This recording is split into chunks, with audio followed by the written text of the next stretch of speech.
musée de l'air et on a rencontré Dédé Oët. André Oët, que tout le monde appelle Dédé, va fêter ses 90 ans cette année. Il est un des fondateurs de ce musée de l'air.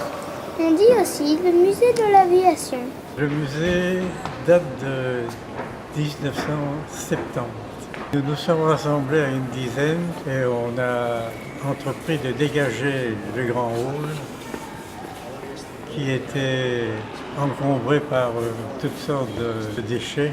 Au départ, c'est ce qu'il y avait comme les vieux avions qui se trouvaient dans le musée de l'armée ont été amenés ici, les avions de la guerre 14.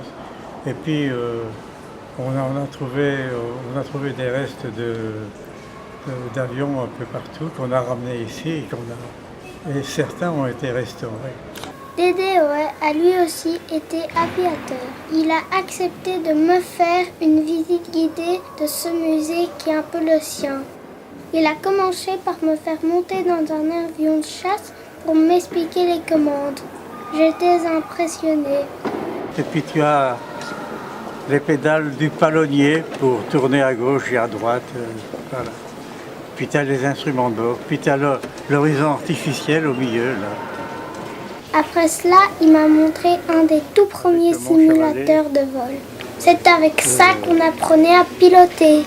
Enfin, c'est là-dessus qu'on débutait, quoi. C'est tout petit. Ben oui, c'est tout petit. Dédé m'a raconté que maintenant il connaissait plus grand monde ici. Mais je pense qu'il ne dit pas ça sérieusement. J'ai plutôt eu l'impression que beaucoup de gens le reconnaissaient. C'était un peu le papa du musée. Il y avait Terlinden, il y avait Botten et tout ça. Et il a été de la grande aventure. Hein. C'est vrai. Dédé se sent un peu chez lui ici. Il va même là où on ne peut pas entrer, à l'atelier de restauration des avions. Heureusement que le gardien, lui, l'a reconnu. Alors on n'a plus resté. Ça s'est fermé ici, monsieur. Ah. Oui, je sais. Pourquoi tu n'as pas dit? Mon petit copain. Parce que je ne t'avais pas vu. Bah, je suis là. Bon, ça va, toi? Doucement. Un dragon rapide qui a été entièrement restauré dans le musée ici. Dédé a été mécanicien de bord pendant toute sa carrière. En quoi consistait ton métier de mécanicien D'avion. Eh ben voilà, mon métier consistait à s'occuper de tout ce qui est technique à bord de l'avion. D'abord la mise en route des moteurs, et puis le réglage de la puissance en fonction du poids de l'avion. Parce que nous partions avec nos réservoirs pleins d'essence, et ça faisait ce qui était très lourd, ça faisait un poids élevé, mais au fur et à mesure que l'avion volait, j'avais à régler la puissance et puis prévoir aussi un peu ce que l'on traversait comme conditions atmosphériques. Hein, dans les nuages, il fallait augmenter le réchauffage des ailes pour que la glace ne s'agglomère pas sur l'aile, hein, pour faire fondre la glace. Et puis il y avait aussi la préservation des carburateurs et des entrées d'air. Il fallait aussi que je m'occupe du chauffage de la cabine.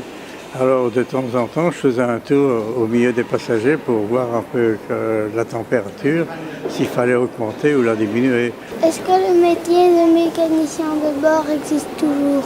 Non, ça fait certainement une trentaine d'années que ça n'existe plus. Maintenant, toutes les actions prises à bord de l'avion sont effectuées avec des ordinateurs. Quand j'ai commencé à voler, nous étions 5 dans le cockpit.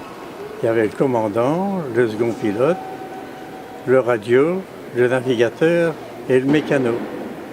Moi, j'étais assis entre les deux pilotes et je maniais les throttles, les manettes des gaz. Les avions dans lesquels j'ai volé, hein, le mécano participait au plan de vol pour savoir quelle était la quantité d'essence qu'il devait embarquer. On composait le plan de vol. Il y a tellement de vieux avions ici qu'on en perd un peu la tête. Viens, on va voir le Spit.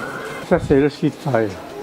C'était vraiment la vedette de l'époque. Qu'est-ce que c'est les 5 avions les plus remarquables? Les 5 avions les plus remarquables du musée, voilà, on peut commencer par le DC-3 ici, qui a toute une carrière derrière lui.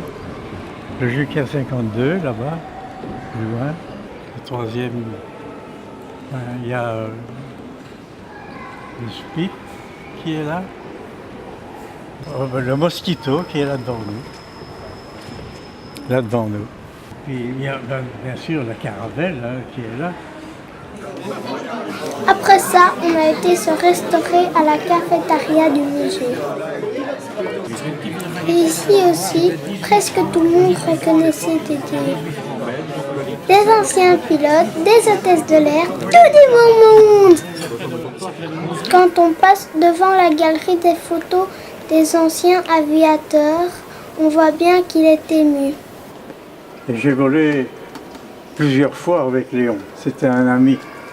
Il était navigateur dans mon équipage. Mais passons vite pour pas remuer ses souvenirs maintenant. En fait, quand on lui demande les 5 avions qui ont plus compté dans l'histoire, on voit bien qu'il a envie d'en citer beaucoup plus. Elan Tiger Moth. Tiens. Et en France, on l'appelle le tigre mou.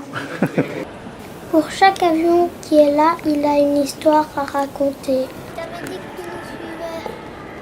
Il faut pas encore lui dire, mais je réserve une petite surprise pour la fin d'été.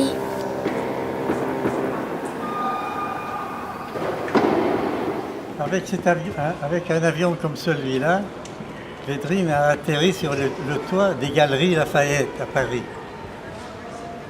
Fallait oser, fallait le faire.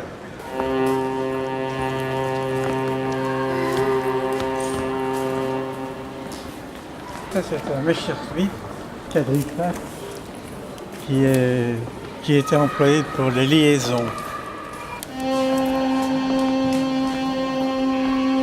La Caravelle est certainement le plus gros avion de ce musée. En quoi la Caravelle est remarquable? La Caravelle est remarquable dans le sens que c'était un des premiers avions utilisés pour le commerce, mais équipé de moteurs à réaction. Je sais ce que j'ai fait sur toutes les machines sur lesquelles j'ai volé. Je m'occupais de la partie technique, le démarrage des moteurs, le réglage de la puissance en fonction du poids. J'ai l'impression qu'elle a plus spécialement compté pour Dédé. Sur ce genre de machine-là, j'ai 4000 heures de vol. C'est un gros morceau de ma carrière.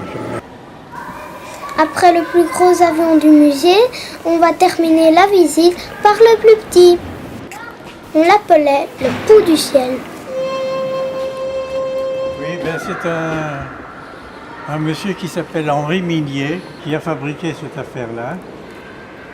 Et il a même écrit un bouquin dans lequel il dit que quelqu'un qui sait clouer une caisse peut fabriquer un avion. Qu'est-ce que tu penses de mon avion? Il faut un début à tout. Alors, on commence par les avions en papier.